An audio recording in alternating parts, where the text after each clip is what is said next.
Hi, everybody, and welcome back to another episode of the Business of Joy. And I have a special guest, Monica Rothgery. Welcome, Monica. Lisa, what's going on? Good to see you. Good to see you. Well, we first met, I guess, probably just a little over a year ago, I think. Mhm. And it was in Dallas, and we were both speaking at the Black Box Intelligence Conference. And I think that was maybe one of the first times you had taken a big stage in that regard, right? For Yep. that Yeah, that was one of my first kind of bigger keynotes. Yeah, and you did a great job. But why don't you go ahead and introduce yourself for everybody? Sure. As you said, my name is Monica Rothgery. I spent 30 years with Yum Brands. I started my career as a restaurant manager for Taco Bell, and I ended as the COO for KFC in the United States. I was the first woman to hold that job and the first member of the LGBTQ community to get to the C-suite in at Yum. I That's retired a couple years ago, wrote a book called Lessons from the Drive-Through because my passion, as you know, is supporting and empowering frontline leaders. I think they're the key to any multi-unit business, and they don't get enough development, they don't get enough time and attention, and I just love them and want to see them step into the fullness of their potential. that's amazing. That is amazing. And we're going to go deep on a lot of those topics, but thank you for sharing that. I want to start with my favorite question, which is I like to know people's origin stories. And so I'd love to understand kind of where you grew up and then what was your very first job, whether it was paid or not paid. I grew up in Cleveland, Ohio, and my first job that I think really was formative and shaped me was at Chuck E. Cheese. And everybody who works at Chuck E. Cheese starts in the costume. And what I learned is the sooner I learned how to make pizza, the faster I could get out of that stinky costume. So I became really good at making pizza, and I loved it. I loved being in the back of house, and that probably I didn't know it at the time because I never ever imagined I would work in the restaurant industry for 3 decades. But that probably was the where the seed was planted. Well, how do you remember how old you were, Monica? Yeah, I started at 16 and I stayed there till probably 21. I became a shift manager. Um, and it taught me so much about quality, service, efficiency, and I just loved making pizza. I love the That's food and Yeah, well, you it was found fun. that. Yeah, it's crazy. Who knew 30 years later you'd still be in that industry? Well, and it is funny because Dave McKellips, who's the CEO of Chuck E. Cheese, will love that story. Maybe they've gotten that mouse costume a little bit better these days, a few years later. Maybe, I doubt it. It's That's pretty funny. Well, I wanted to ask just when you think about staying on that still with your more childhood, I always like to say, little Monica, what were some of the other influences that you had growing up, whether it's friends or family or other work experiences when you were younger? I would always go back to my mom, who just like helped us believe that we could do and be anything. Mm. And I think that would be the absolute hands down number one, answer. I was also really involved with scouting, Girl Scouts. Oh, And I think that helps young girls really get into leadership positions and learn about leadership at a really young age. Um, and so that kind of helped me kind of prepare for things like student government and just the idea of being a leader. And then, of course, I served in the Army as an Army officer for 4 years because I always pictured myself as a leader of people. yeah, let's talk about that because I think it's so fascinating, Monica, because like I said, we've only known each other about a year, but even just listening to that is that if Girl Scouts, what do you think drew you in to say, man, I know I can be a leader? Like, what do you think it was? What really guided you to that, do you think? Yeah, I think it's like when baby steps, when you try out, you're a patrol leader in the Girl Scouts, or you have a role in student government, and you start to understand what leadership's about, and the idea that you can navigate organizations, Hmm. and it builds on itself. I think confidence grows as you achieve some measures of success and failure, in those kinds of smaller opportunities to lead. And that's why I knew, that's the whole reason I went in the Army. I knew that that was where I wanted to flex my leadership skills and at the same time serve the country. Wow, and thank you. Thank you for that service. And was there a role? Because I remember, and people have heard the story, is like I was in competitive ice skating, and then I joined like Cool. drill team and thought I would be the drum major, ended up being the captain. But in your experiences in those younger days, was there a role? Because you said the ups and downs and the failures. Was there a role that you're like, wow, I wish I would have gotten that role, or I applied for it, I didn't get it? That anything like that come in? Not in my younger years, maybe as I, made my way through officer training, because it's super competitive. Mm, There were, I always wanted to do better, be better. And so there were probably a couple opportunities I can think of as I was training to become an officer in ROTC where I was like, oh, if I was just a little bit faster or, did a yeah. little bit better on this Well, because skill. where I was going with that is that I feel like, there's a lot of times people talk about the struggles or the things we learn from the things that we either didn't do well or makes us try to pivot to our other strengths or dig deeper to get better at that one thing. Were there any things like that, in your early days or even high school, college days? Uh, Nothing comes to mind. I just loved studying the craft, though. I mean, I loved studying military history and just learning from leaders that came before us. I think, like you, being a woman, was always it was a challenge. I mean, faced barriers in the military because I was a woman. Um, it's the first thing a lot of times people saw. Oh, there's a second lieutenant, she's a woman. Yeah. So that's kind of even throughout corporate career, that was always, I think, something that I had to deal with and kind of battle. Even though I just didn't see why it was a big deal, it Right. always kind of was. Yeah, no, I get that too. Well, if you fast forward kind of into that corporate role, I know I love when you talk about just wearing that headset in the drive-through, and that is such an awesome story. But tell us some of those learnings about, I don't want to steal your thunder, but you have a great story about wearing that headset and when things go awry. Am I right, Monica, in the drive-through?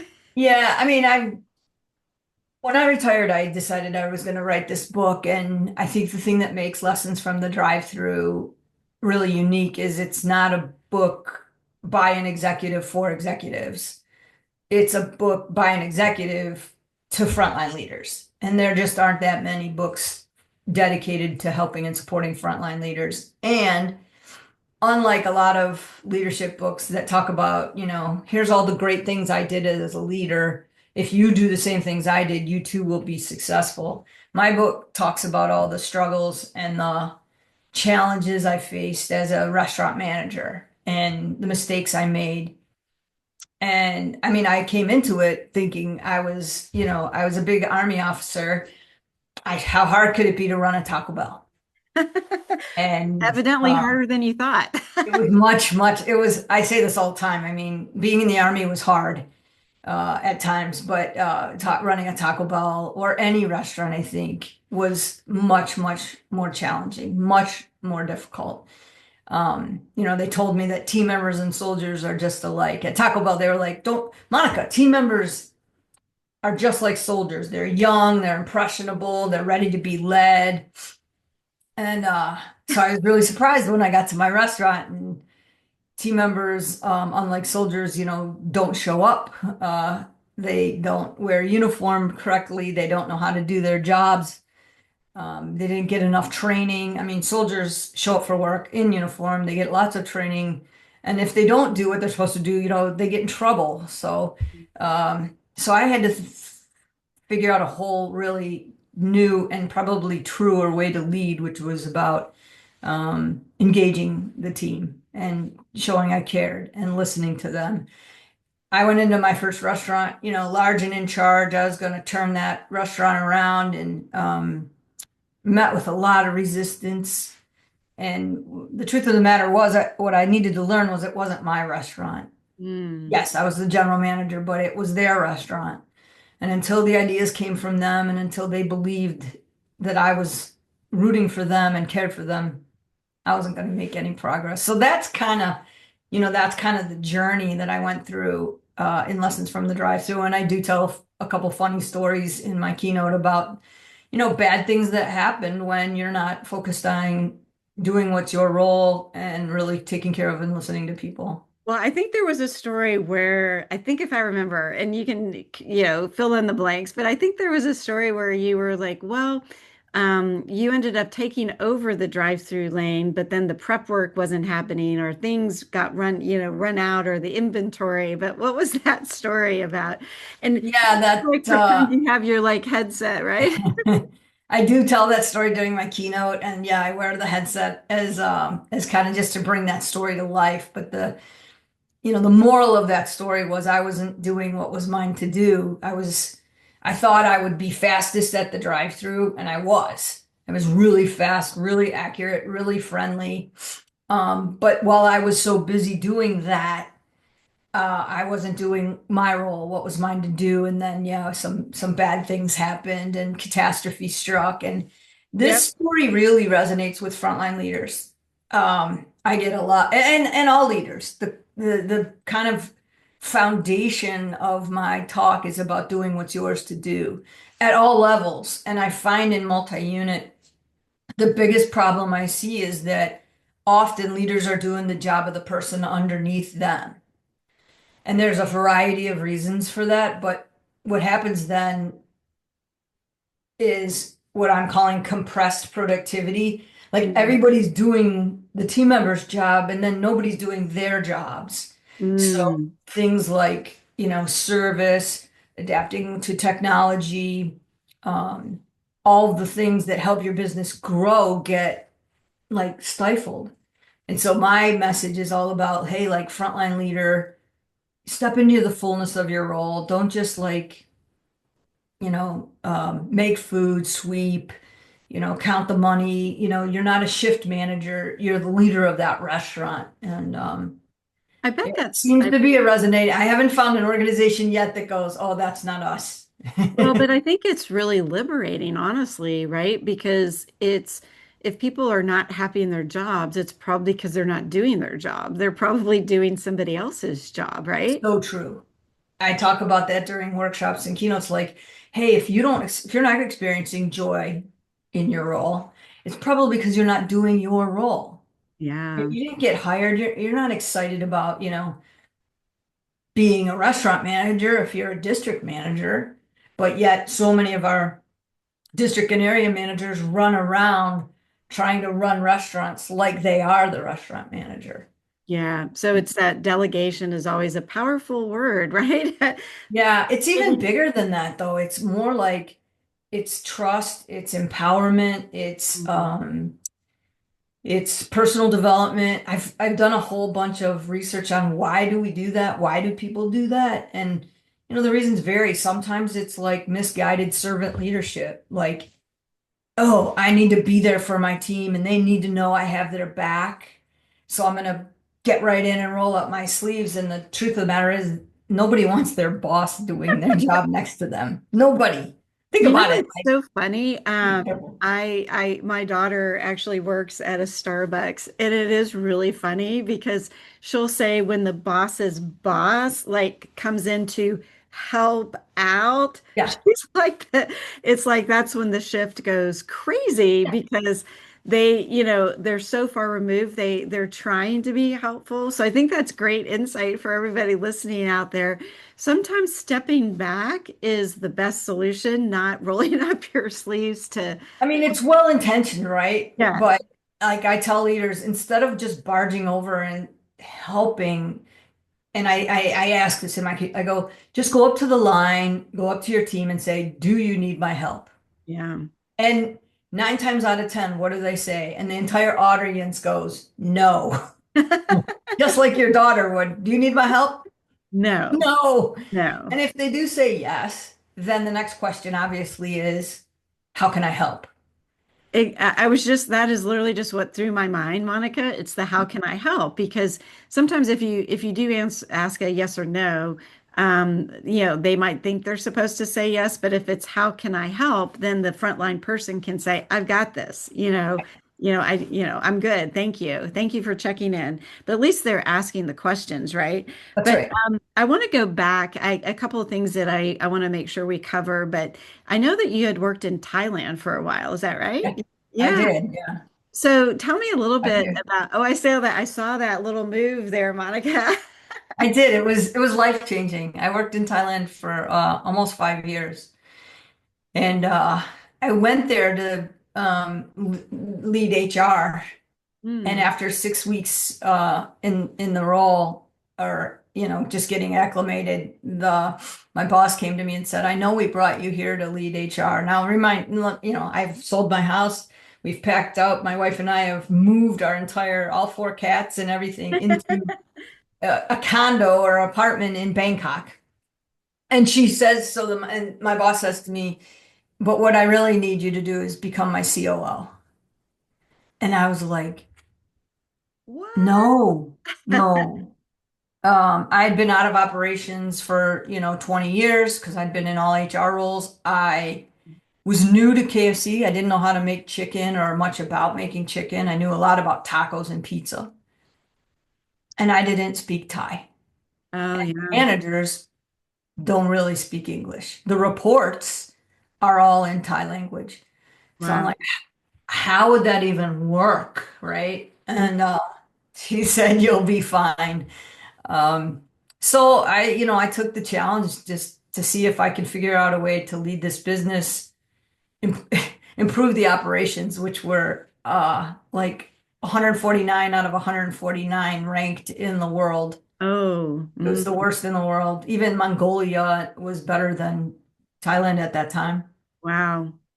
So I figured, you can only go up. That is a good, You I like that perspective, can Monica. only go up. You can only Nothing go but up. up on that. Yeah.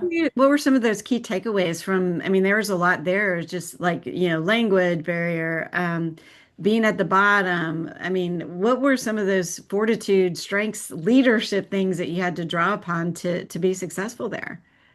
Probably, well, one of the questions I had was, do Thai people respond to the same Mm, leadership styles, and do they want the same things as mm, maybe, US based American team members? And what I quickly learned was, yeah, they want to be seen, they want to be heard, and they want to be recognized. And in that country, even more so, because they don't have some of the freedoms that we have. Their education system doesn't encourage curiosity. Um, so they're not encouraged to be inquisitive. mm. And so when somebody starts asking, what do you think? It feels really awkward to them, but then empowering. So Yeah, that was kind of the first insight, human insight. Like, yes, Thai people and probably most people want to yeah. be seen and heard and recognized, appreciated, celebrated. And then it was just about like getting one believer, one or two or three people who could get on board with, because you can't do everything all at once. I think it's a big mistake that, leaders try and do. I had to get one or two or three people and go after one thing, Hmm. and then resist all the pressure from everybody else to, what about labor? What about speed? What about, um, That is so smart. Was that value? intuitive to you, or did was that intuitive just to find that one believer? It kind of started to come to me. Like I sat in a room with my regional leaders. So these people run 50 restaurants each. And I said, all right, guys, we're going to make our plan of what we're going to work on. So, let's talk about, what do you guys think? Crickets. And then finally, the only man in the room said, that's your job. Oh, wow. Yep. And I was like, okay, yes, you're right. It is my job. But here's what we're going to do. Because the reality is, The reason none of you are in my job is because you don't know how to do it. And so you have to have an American come in and lead your company. But if you want to learn how to do it, I'm going to have another meeting next week. And any of you who want to come and learn can come. And I had two people come. Okay. Wow.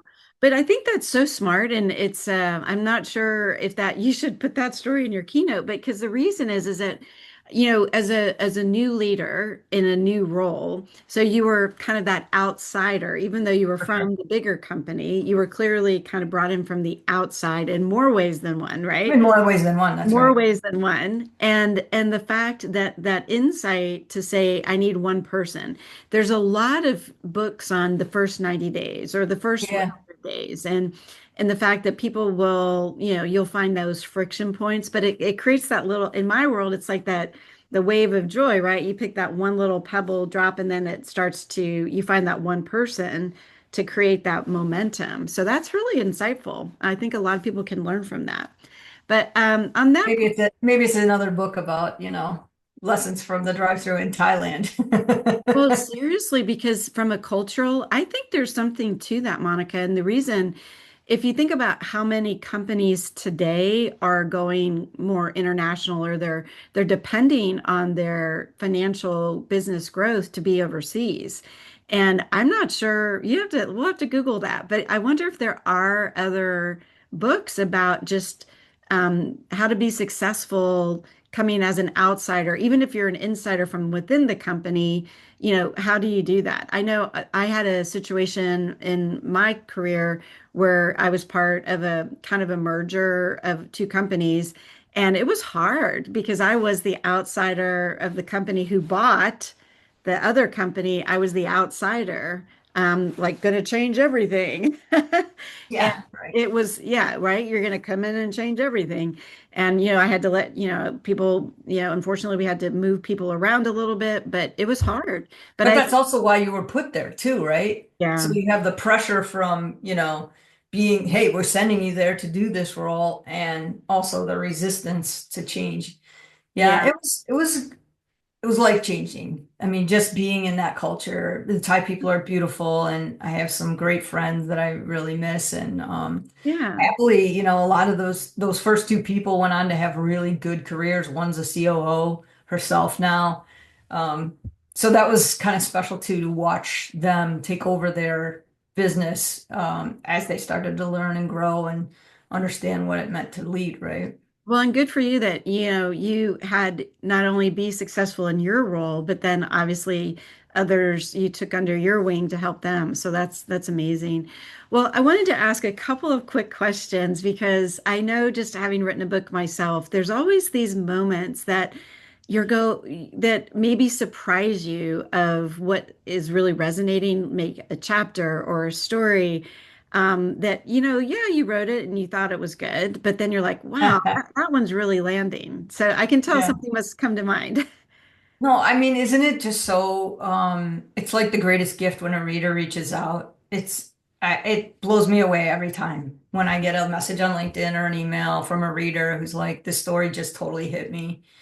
Um, and what's interesting is it's often different chapters. It's often different stories. But probably the thing that I'm most happy about is that when frontline leaders read my book, they feel like they're not alone. Hmm. Like they feel like there's somebody who gets them, who's in their corner. Um, and that the things they're experiencing, because a lot of times these are young leaders, Hmm. these are first time leaders. And if you think about it, they're by themselves a lot of the time with not that much development, with not that much experience or coaching. So just to have my book kind of be their little friend, to be by their side, to go, you're okay, you're not crazy, you're not doing it all wrong. This is really hard, and some days just suck. Uh, Yeah, that's so true. that Well, what brings did me a I? lot of Yeah, but I think that is, I mean, it is funny. I get the same thing where somebody tells me about a particular story or just a data point that, really lands or resonates from my book. And it's very, it's reassuring that, it's a lot of work to write a book. And Yeah. it's rewarding. But I wanted to ask, when you think about the folks that are in that either middle management or even the C-suite, because your message is so powerful for the front lines, what would you tell those more senior leaders about what insights you would share to help them with their frontline employees? Yeah, it's a really good question because, and the reality is most of the time I'm talking to above unit leaders, right? I'm district, regional, Yeah. heads of operation, because most companies can't afford to send their frontline leaders to conference, Mm, right? yeah. So most of the time I am talking to the franchisees, the people that hire, and I tell them like your greatest asset in your multi-unit business is not your building, it's not your land, it is that manager who runs that unit. They are the face of your business in that community. They are the face of the business to your employees. And if you have money to spend on development, spend it there, right? Empower them. So often I see so many organizations across industry focus on the to-do list for the managers. Here's all the processes you need to follow and all the things you need to get done without really involving them in like growing the business, Yeah. in becoming, the whether it's Taco Bell or Wendy's of that community, getting involved with the local chamber of commerce, the high school teams. That's how you kind of build community engagement that yields great employees and customer loyalty. No owner, franchisee, no above restaurant leader can do that. That's got to be Yeah. your restaurant manager. And so my advice to them is unlock the potential of these people that you have under your in your organization because you're under leveraging them to Well, grow. and I always say the next best dollar spent is actually on training. Because Yes. if you think about, how many dollars have been invested in tech stack, how many dollars, gazillions of dollars, from marketing. And Mhm. at the end of the day, right? And I'm a Yeah. marketing person. I'm a marketing person. But at the end of the day, if the experience isn't great, all of those, none of those things matter. I mean, if you have technology or if you have great advertising, none of it matters if you don't have a great experience. And so I hope even in this new era with, more AI and more, more ways to create lack of humanity, I think that whole personal nature is so critical in training. So, are there, on that point, I mean, are there other trends that you're seeing that maybe aren't being talked about, whether it's in the restaurants or other things that you're like, ooh, I'm really excited about this trend, or oh God, I'm really worried about that one? I think I mean there will be, AI in restaurants, drive-throughs will probably be AI generated interactions. Um I know there's, I've seen and tested robots to make sandwiches or portion French fries.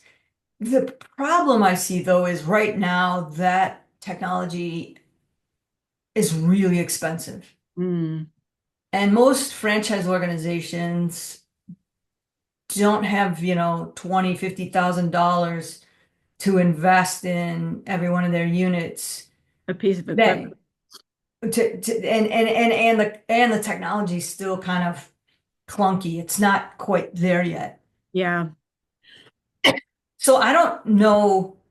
I mean, things move fast. I mean, I might be really wrong, but I don't know that in the next couple years we're going to see a big difference. But then, and this goes into your world too, Lisa, about the role of interacting with the guest. We even see it on like delivery, right? You call Uber or you order on your Uber Eats and you get food delivered and it's wrong. Yeah. And right now it's like, well, Yeah, exactly. and it's frustrating.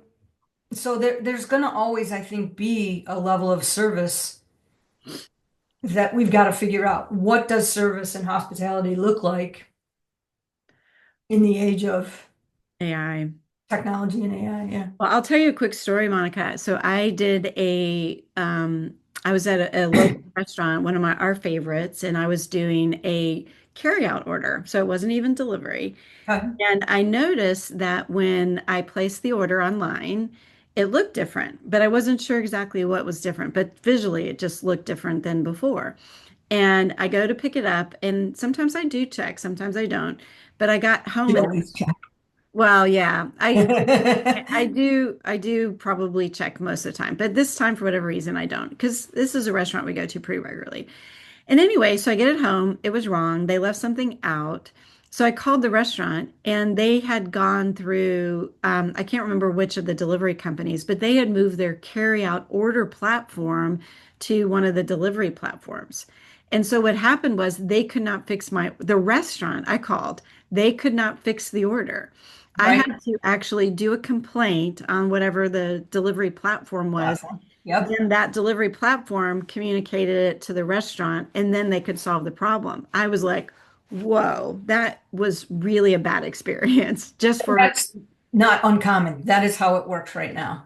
yeah, and And it's as a customer, all you want is to get your my missing French sandwich. fries.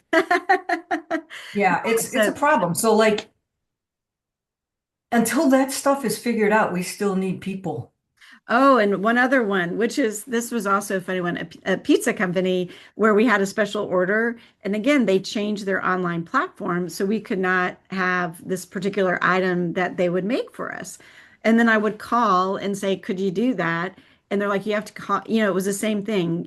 They were instead of being able to meet the consumer needs, they were constrained by the technology. And we honestly, for that particular restaurant, we have our frequency on that restaurant is way down because we can't order it the way we actually want the food. So our frequency is way down on that for sure. Yeah, we got to make the experience like it's got to be seamless. If just because we have technology can't be a lesser experience. Right. I think the other one that we're going to have to see what happens is value and price. Yeah. How restaurant margins are already so thin, so how do they absorb all the demands on cost of sales and cost of labor? Right. I still can't believe right now sometimes how much I have to pay for a smoothie or a cup of coffee. It's Um, expensive. I mean, and from a consumer view, I always talk about is it worth it? And that's why, traffic is not great because prices keep going up, but the right, experience is the same or right, worse. For yeah. sure. But are there any kind of training things that you're seeing out there that you're excited about? Are there any new tools or things, people that are doing it well to be able to, really get their employees trained? I think I think engagement is probably the hotter topic than actually, like everybody has a learning management system, everybody has online. We at one point were testing, virtual reality, and there may be a place for that. But at the end of the day, you don't really learn how to make product or serve a guest until you're in front of a guest with somebody kind of Yeah. shoulder to shoulder. And Experiential training, right? It's got to be the experience. it's It's very, yeah, I haven't seen any way to really replace it. So what I think is more critical now is engaging people to care. And the key to that is they won't care about you until you care about them. And I tell this to frontline leaders, like the days of just birthdays and anniversaries are done over. I mean, that's like not even table stakes. They Mhm. need to know that you are fundamentally invested in them as a person. Um, and that has to be really individualized. A lot of old school managers kind of still want to be like, you know, they should just show up because I told them to, or they should do these things because I told them to.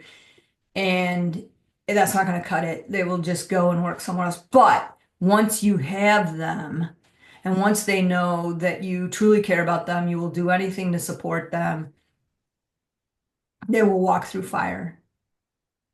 That is, I just got goosebumps when you said that because I do a lot of interviews with, qualitative focus groups with frontline employees. And then, me, I love just when I'm out traveling, always talking with Frontline. And it's like what you just said is so powerful. And I try to tell my people, it's, we have to treat the employees like another consumer survey, another consumer group, because when I work with companies on employee engagement, I always get to the hopes, wants, and dreams of the employees, That's right. just like you do consumers, Yeah. and the same types of questions. And so it's not just satisfied, would you recommend to a friend? No, you gotta like, what do you care about? What do you want? And when the companies do that, the employees will walk through fire. I think that's incredible. And that's so powerful. So, God, I literally just got like chills when you said that. I mean, and that ultimately goes back to my message to frontline leaders, which is that, they have the power to change lives. You can look at your job as, a fast food restaurant manager, or you could look at your job as having the potential to change lives, Mm. and impact how team members think about work, especially young people entering the workforce for the first time. And like teachers and coaches, I think, they're underestimated. And so my message to them is don't underestimate yourself. The people that you lead right now will remember you for the rest of their careers. Again, so interesting is that what you just said, I think about some of the people I've had on this podcast. And, there are people that say, I remember that McDonald's manager that gave me my first job when I was 16. I remember, that a coworker that really took an interest, a man, and so that's a really powerful message that frontline leaders, more frontline managers, should really think about because especially in restaurants, the chance to actually change the trajectory of a young person's life, to me, that is super cool. Super cool. Wow. Yeah, if that doesn't bring joy and fulfillment in your role, I don't know what does, right? Yeah, and it gets it to that elevated task. Is yes, we have to-do lists, we have a business to run, but we are in the people business first and foremost. And if you have great people walking through fire for you, then it all works out. But what I'd love to go to next is kind of, I always like to do our little lightning rounds for fun questions, are Okay, just a way to get to know people a little bit better. So are we ready for the lightning round? I'm ready. Okay. If you could instantly master one skill, what would that be? Oh man, how to put together IKEA furniture or anything, how to put together things. Oh my gosh, that's why I'm so glad my son isn't like an engineer type because I can't do that either. So that's funny. What is your favorite like hype song? Oh, I Am Here by Pink. Oh, I like that one. That's a good one. Okay. What is your go-to order at Taco Bell? Well, that's hard because like that means one thing, and I have lots of things I like. I like Okay, the top two. Top two.